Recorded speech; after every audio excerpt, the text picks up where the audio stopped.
Hey all, it's Wes here. I thought I'd give you a hand with a normal distribution. I've made up a question and I'm going to work through it, okay? The question goes like this. The length of time I spend brushing my teeth in the morning follows a normal distribution. I've called it T, and the average time, the mean is 75 seconds and the standard deviation is 3.2. Okay, so the variance is 3.2 squared.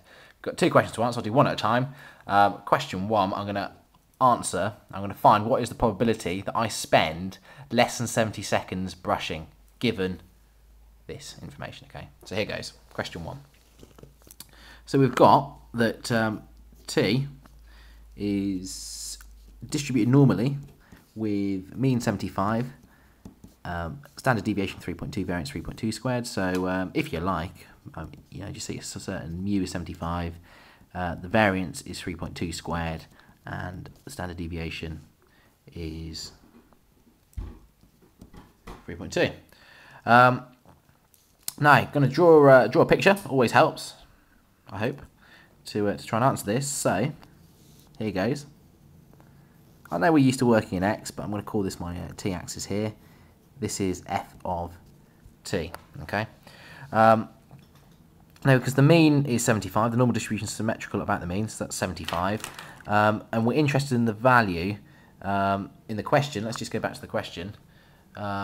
Question one, I want to know what is the probability I spend less than 70 seconds brushing.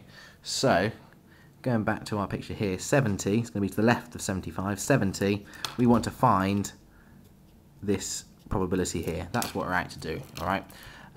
To do that, we're going to make use of, we know that if we make the transformation, z equals x minus mu over sigma, then z is distributed normally. It's a standard normal, mean 0, variance equals a standard deviation equals 1. Okay, so, okay, in this question, admittedly, yeah, we're not talking about x, we're talking about t, but we can handle that, so it's going to be t minus mu over sigma.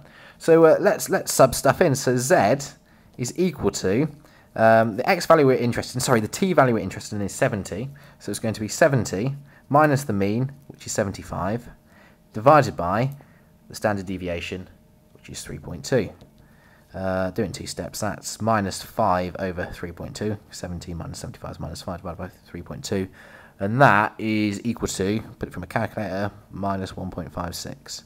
So what I've established, if I draw my standard normal, i.e. z, underneath, let me try and match it up. I think it's helpful. It's nice. It's a good idea to always, any aspect of maths lay out you're working neatly. So this is z, f z, that's 0, minus 1.56 is about there, okay? So, I'm interested, and I can use tables now to do this, I'm interested in this area here. I want to find the probability that z is less than minus 1.56. Well, if we go to our tables, that's not going to be there immediately. We need to do a little bit of work. We're going to exploit the symmetry of the normal distribution. I think this is the tricky bit. So that's 1.56. So the green area, this, is equal to the black area here. So this is equal to the probability that z is greater than positive 1.56. Just to recap, this here is the green area. This here is the black area. Okay? But again, we're still not quite there. We need to do a little bit more work. What we can do is to find this area. The area under the whole normal curve is 1, so we could do 1 minus the probability that z is less than 1.56, which is equal to, let me just zoom out a little bit, 1 minus, let's go to the table, 1.56, 1.56, 1.5, 1.5, 4, 1.5, 1.56 is that. I don't know if you can see that very clearly, but I make it 0.94062. So going back here, it's going to be 1 minus 0.94062. So our answer to part 1 is going to be 0.0594, i.e. roughly 6% of the time, yeah, rounding up, 0.06, roughly 6% of the time I brush my teeth for less than 70 seconds. So that's part 1, okay? Part 2 coming up. Part 2, question 2. Let me just flash it back up on the computer. Question 2 is, what time spent brushing would Wes expect to exceed once every 50 mornings, yeah? So 1 in 50. So let me just rewrite this. We know that the time I spend brushing my teeth is distributed normally with mean 75 seconds, standard deviation 3.2 seconds, yeah? 1 in 50, if I do that, that's 0.02, i.e. 2%, yeah? So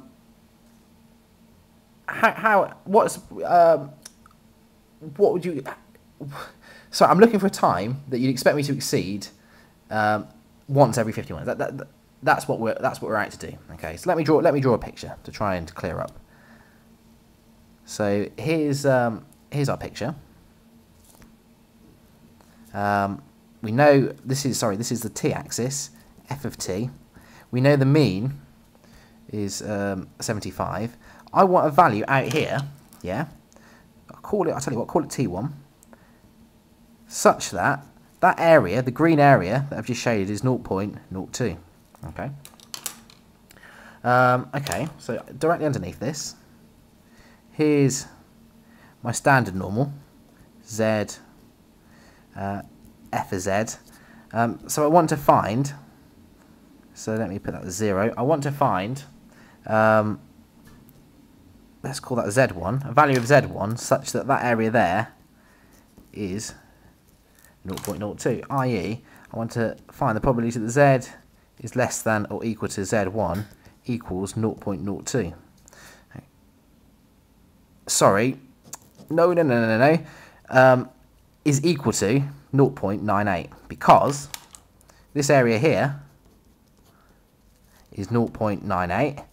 And if we go to the second of our normal tables, the table gives the values of Z satisfying the probability that Z is less than or equal to Z. So we have to get it into that form there.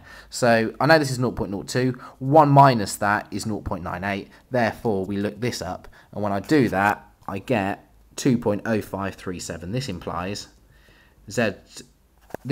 going back over here, this implies Z1 equals 2.0537. Okay. I'm almost done.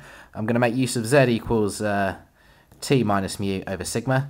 So 2.0537 equals T1, that's what I'm interested in, yeah, that's what I'm out to find, minus 75 times the standard deviation, which is 3.2. Sorry, folks, 3.2 up there, yeah, so I'm going to put that there. I'll rearrange, multiply both sides by 3.2, so 2.0537 times 3.2 equals T1, which implies T1 equals, sorry, I'm rushing a little bit, sorry folks, I've got a 10-minute cut off, which means T1 equals 2.0537 times 3.2 plus 75, adding 75 to both sides, put that through my calculator, I get T1 equals 81.57, and that's seconds. I should put the units in here, so let me just zoom out so you can see all of that. So in other words, 1 in 50 mornings, you could expect me to give my teeth a good clean, i.e., you know, I exceed 81.57 seconds 1 every 50 mornings. Okay, and there we have it, folks.